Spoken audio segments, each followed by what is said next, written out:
Hey, I'm Phil, and this is Filling In, and I want to talk about the movie Interstellar. Okay, yeah, from the moment that I saw that trailer a year ago, hooked on seeing it, wanted to know what it's going to be like. And this movie's been in development for quite a while. It's been in development since like maybe, I don't know, the mid-2000s, about 2005, 2006. And it was actually originally going to be done by Steven Spielberg. And Kip Thorne, a known astrophysicist, some kind of physicist, I don't know. He was going to be a consultant and executive producer on the movie, so it makes sense why there's a lot of physics talk in this. So, anyway, yeah, and then, I don't know, I guess Steven Spielberg got busy, so he couldn't do it, and Christopher Nolan took the reins of it, and my first impressions of this movie were, well, basically pretty much like the entirety of the audience that saw it, that I saw it with. What the fuck just happened? Seriously, I made a bunch of sense out of what was going on for about the first half of it, but then the rest was getting all really mind warping, almost like it kind of felt like 2001.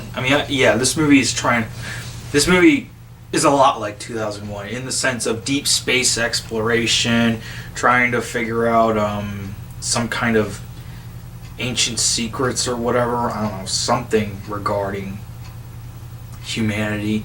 Yes, with this movie it's humanity's survival, trying to figure out how to survive the extinction of the planet, because the world is going through some kind of blight, and crops are dying, and there's dirt, and there's like dust storms, I guess, and NASA has been dismantled. I don't know.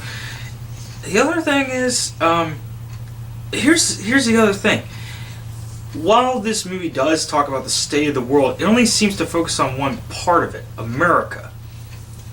That's only the impression I got. I don't know about anyone else, but I never got a sense that this was a worldwide thing. It didn't seem to talk much about the other parts of the world, Europe, Asia, Africa, anything.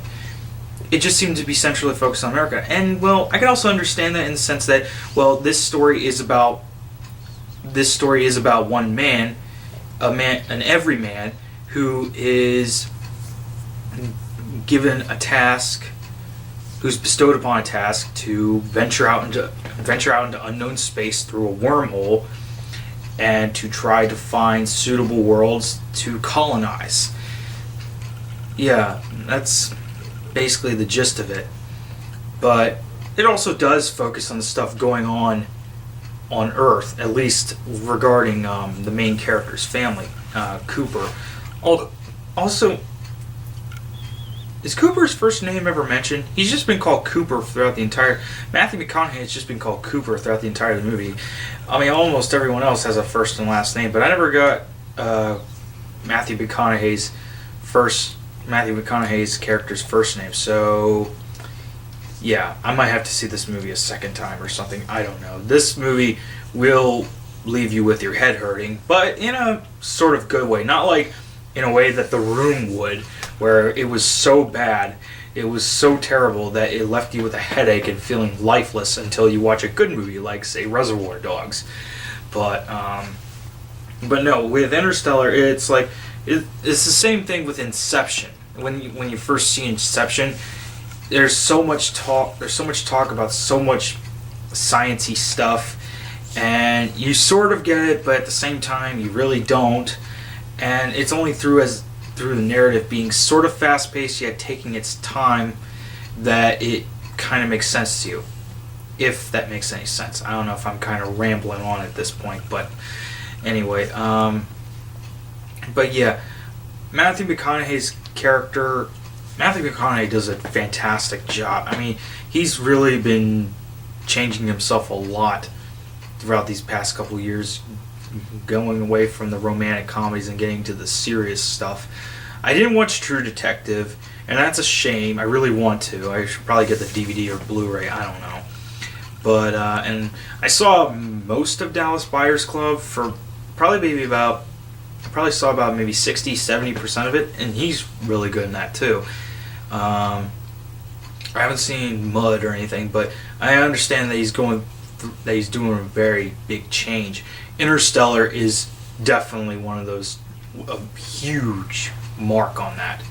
He does fantastic, and he's I guess it's because that he plays the everyman character, that he's the character that, I mean, yes, he's the character that everyone can relate to, hence the everyman character. He's also the character that seems to trying to make the most sense out of things. Again, because he's the everyman. But see, some of the other characters that he's with, like say Anne Hathaway's character, nothing against Anne Hathaway, but I'm talking about her character in the movie. Some of the actions that she does, like, okay, they get onto this planet where it's all water, and they think that these mountains that they see from far away are mountains, but they're actually giant tsunami waves. And instead of like getting immediately back to the ship, she just dicks around and tries to get the machine, and this costs the life of, well, Wes Bentley's character. Yeah, way to go. And they're on this planet for 2 hours or more, and see, every hour that they spend on this planet is a decade on Earth. So they're there for about 2 hours or something, and on Earth 23 years have passed. Oh man, and it's just heartbreaking to see what's happening.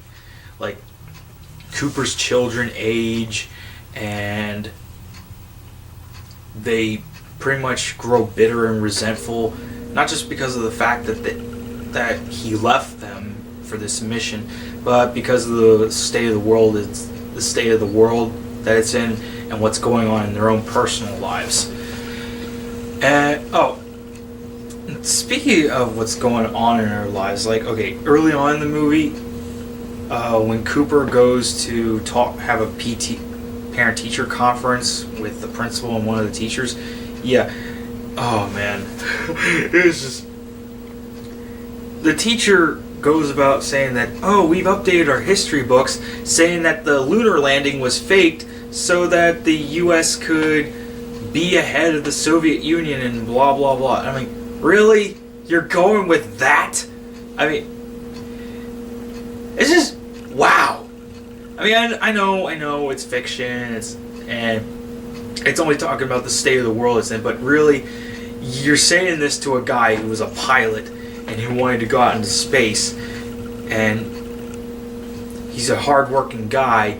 He believes in, like, venturing out and bettering mankind or some way through, well, space flight and everything. And and no wonder he gets pissed. And no wonder he says, it's a good thing my wife's dead, otherwise she'd be more reasonable about this. But me, oh man, I'm very, very pissed. I mean, he doesn't say it like that, but that's the general impression you get from him. Anyway, Anne Hathaway's character is, she wants to go. They have to decide whether to go to this one planet or another planet, and she says, "Let's go to this planet because my lover is there. I'm in love with this guy." And really, and love transcends through time and space. I know it's supposed to be an emotionally gripping story, I know, but I can't stand that cliche. Sometimes I can't stand that cliche, and I know it's a trope in fiction that's never gonna stop being used, but sometimes it gets so annoying when that kind of line is uttered. Especially the fact that she's a scientist and she's supposed to think with logic and reasoning here, but she's not. Instead, she dicks around on a friggin' water planet, costs the life of another person, and 23 years have passed on Earth. Because, yeah. Ugh. But she does grow likable later. And then they get to this ice planet where pretty much, yeah, everything is ice. The clouds are ice, the ground is ice, everything is ice. And it turns out that the human spaceflight mission wasn't really to find worlds for people from Earth to leave to. It was really just to reset the human race, I guess, because they have all these DNA samples and everything. Oh boy. Yay! I don't know. But and then oh boy, and Matt Damon's in. I thought he was gonna have a minor role, but it turns out his role is a bit bigger than what I thought it was gonna be. And yeah, his character seems a pretty nice guy, a little off, pretty nice guy, and they seem to get along fine. But then later on, he decides to try to kill he decides to try to kill Cooper because he can't risk going back to Earth. I don't know, because yeah, they only have so much fuel and resources to go to one planet and back to Earth instead of both planets. So they decide to, Matt Damon decides to kill Cooper just so he can get up back to the main ship out in orbit and venture to the next planet instead of the human race again, I guess. Really, is that worth really killing someone? I don't think so. I mean, couldn't they have just had a group vote on the issue? I don't know. But anyway, then after that, after all that, Cooper, Anne Hathaway, and the robots. Oh, the robots are pretty funny here. I mean, I'm surprised with the design that they picked. It kind of made me think of the monoliths from 2001: A Space Odyssey. Yeah, another Space Odyssey connection here.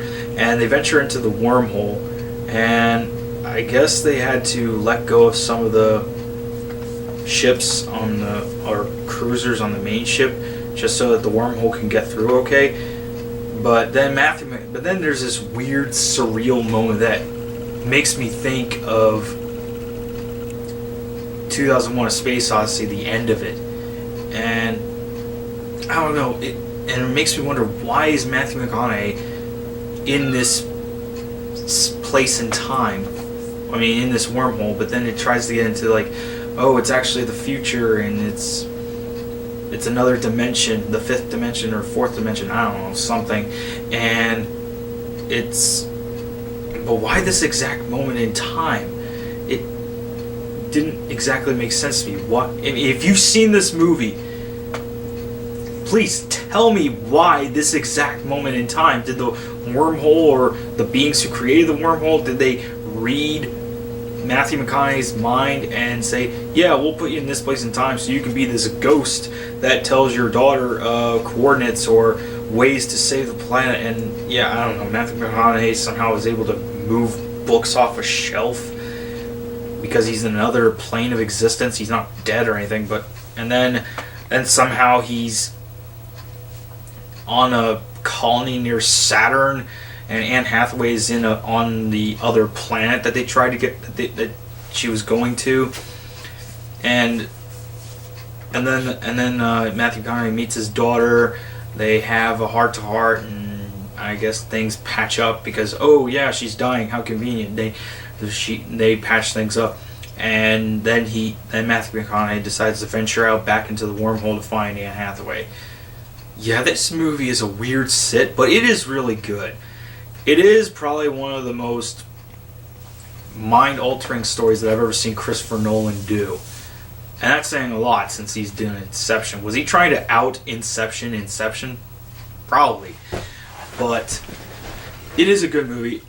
I'd probably have to see it a few more times just to get what the hell did I watch. But it is good. It's good, and I think it's safe for me to say that it's probably the 2001: A Space Odyssey of our generation. Not so much in that it's boring and has classical music, but it's also really great and epic at the same time.